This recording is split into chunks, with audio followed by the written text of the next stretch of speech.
Nnea's heart ached in silence. 8 years of marriage to Ika, her beloved husband. And yet she had nothing to show for it. No child, no laughter filling the walls of their home, no joy. Ika, once so full of love, had grown distant and frustrated. His longing for a child had turned into bitterness, and now his eyes wandered toward other women. Nnea had watched helplessly as he began bringing these women into their home. Sitting beside them at the dinner table, touching them with a tenderness he once reserved only for her. It broke her. For years, she endured his complaints. Her cooking was never good enough, the house never enough, and worst of all, she had failed to give him what he wanted most, children. At first, Nnea tried to ignore it, to hold on to their love. But as time passed, the weight of her barren womb became unbearable. She had tried everything, herbal concoctions, prayers, even offerings to the gods. Yet her womb remained sealed. No matter what she did, no matter how much she hoped, the outcome never changed. She had visited countless healers, seers, and shamans, desperately seeking answers, but the response was always the same. She was cursed by her own mistake, and there was no cure except her own redemption. Only she could save herself, they said, but it seemed impossible. Too late for redemption. Ika's eyes, once filled with warmth, had hardened. He began to speak openly about marrying another wife, a younger woman who could give him children. Nnea's heart broke. How had they come to this?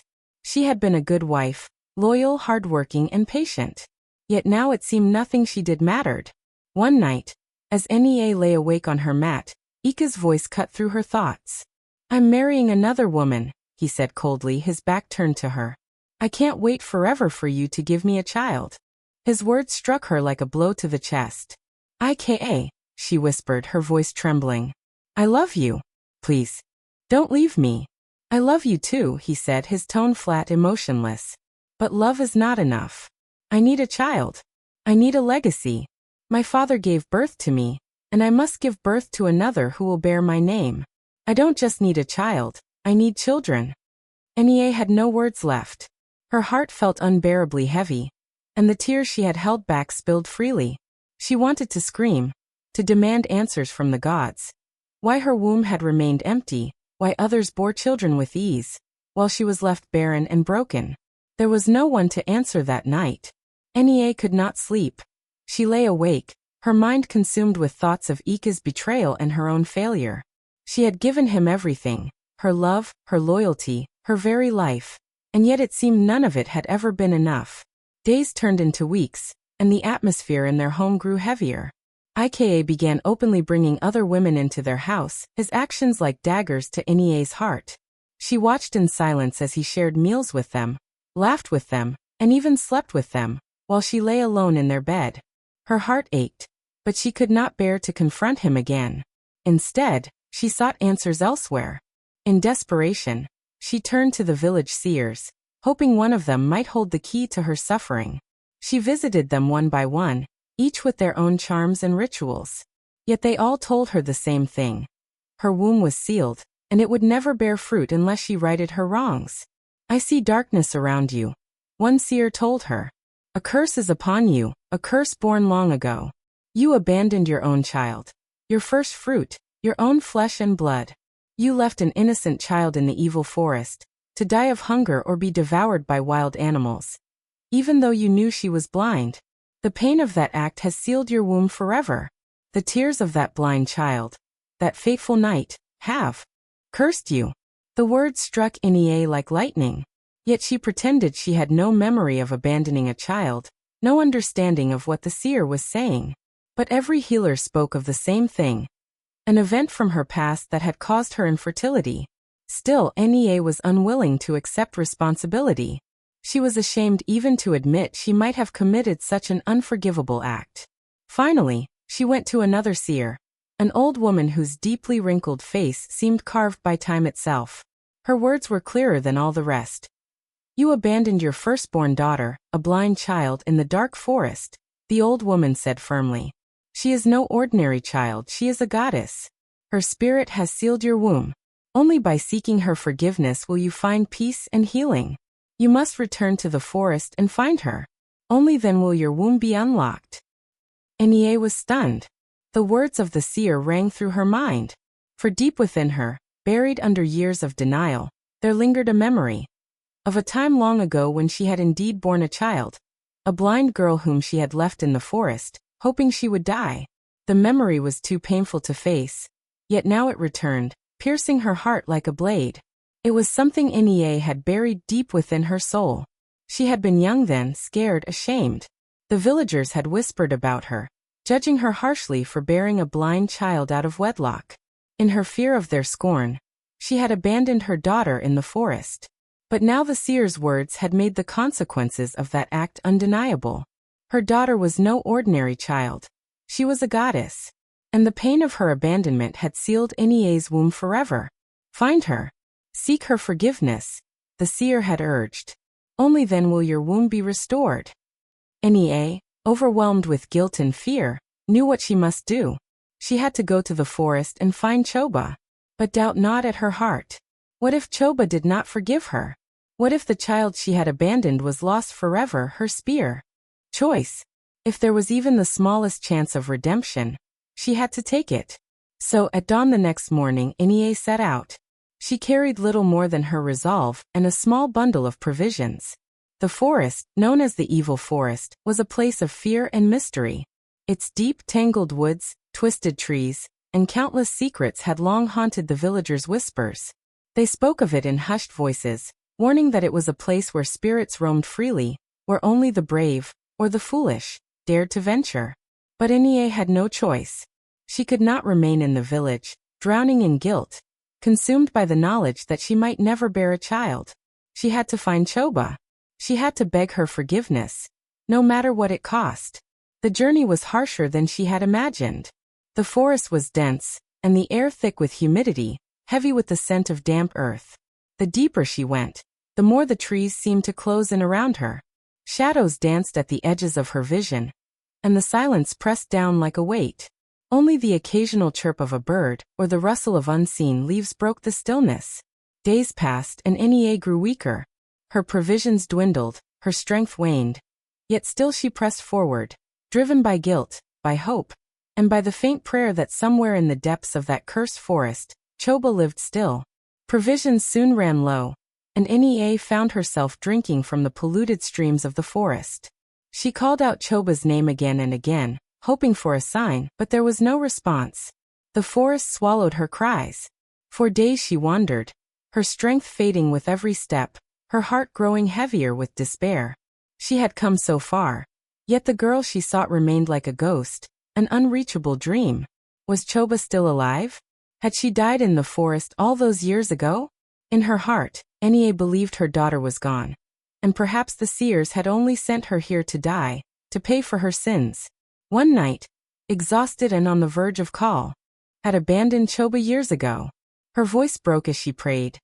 Choba, my daughter, I abandoned you. I was wrong. Please forgive me. I do not deserve to live. If it is your will, I will stay here in the forest and die. I cannot bear this guilt any longer. I know I was a terrible woman, and I do not deserve to be a mother. I do not deserve happiness. Forgive me, my child. I am ready to meet you in the land of the dead. I will remain here until we meet again. Her words echoed through the trees, but there was no response. Tears burned her eyes as she lay down on the cold earth. Her body shook with exhaustion. She could feel herself slipping away. She had no strength left to fight. For many days and nights she lay there, unmoving, like a corpse awaiting the spirits of the forest to claim her. When Nneka finally awoke, she found herself not in the forest but inside a small, humble hut. Her body ached, her head pounded with pain, but she felt the warmth of a fire close by.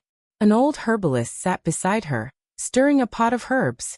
You are safe now, the herbalist said softly. I found you in the forest near death. You must be strong, to have survived for so long. I had gone there to gather herbs for medicine, and that is when I found you. Blinking, Nneka tried to understand. Her voice trembled as she spoke. I came to the forest to find my daughter. Many years ago, I abandoned her here, because she was blind. The villagers mocked me for bearing a blind child out of wedlock. I was young, afraid, ashamed. I thought she would be a burden, so I left her in the forest. Now I regret everything. I have been married 9 years, yet I cannot bear a child. I have visited countless seers, and they all told me the same. Choba is the reason my womb is sealed. I must find her and beg for her forgiveness. Even if it costs me my life, I must try. If I must die in the same place she died, so be it. I do not deserve to live. The herbalist nodded slowly. Her voice carried both. One who can help you. Nnea's heart skipped a beat. Her voice shook with urgency. Who? Where is she? Where is my daughter? Is my daughter dead? Could she possibly still be alive? Nnea asked in desperation. Do not worry, the herbalist replied. Let us go and meet Ani. She is the only one who can help you. The strongest, most powerful medicine woman ever to walk this earth. The herbalist led Nnea to the next village, where a crowd had gathered beneath a large tree. There, sitting quietly, was a girl no older than 16. People lined up to see her, for she was known as a great seer. One who could solve even the most impossible of problems. They called her a child of destiny. Nnea approached the girl cautiously, her heart pounding, uncertain of what to expect. But when the girl opened her mouth to speak, Nnea's world stopped. I know who you are, Nnea, the girl said softly. I know your pain. I know your guilt. And I know your daughter. For I am Choba. Nnea's knees buckled. She could not believe her ears. She wept bitterly. But how? How is this possible? How could you have survived alone in the evil forest all these years? The girl's voice was steady. The same man who helped you, helped me too. When you abandoned me, I called for you, mother. I waited, but you never came back. I was hungry, thirsty, helpless. Yet the gods did not forsake me. They sent the herbalist to the forest. Guided by spirits, he found me. He took me in, raised me as his own and taught me. He told me I was a promised child. That though I was blind in body, I could see in spirit. Today, I stand here because of him. And because of the gods. This was my destiny. It is not your fault, mother. Nnea's breath caught in her throat.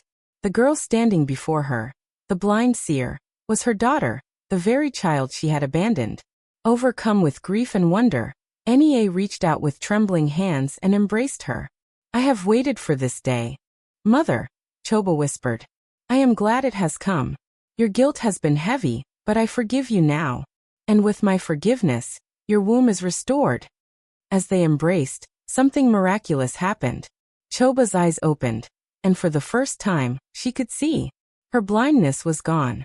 The love of her mother had healed her. Both mother and daughter wept as joy washed over them. And that was not all. Nnea felt a warmth spread through her body, deep into the place that had long been cursed. The seal on her womb was broken. Life returned to her, and with it came hope. After years of sorrow and regret, she had been redeemed through forgiveness. She was finally given the chance to become the mother she had always longed to be. When Nnea returned to her village, her heart was light. The burden of guilt was gone. She had been forgiven, and in the years that followed, she bore children and filled her home with laughter and warmth. What had once been a tale of shame became one of renewal and joy. As for Choba, she rose to greatness.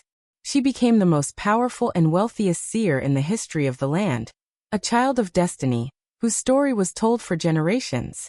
The forest, once a place of pain and abandonment, had become the place of redemption. And Nnea's heart, once broken, had finally found peace.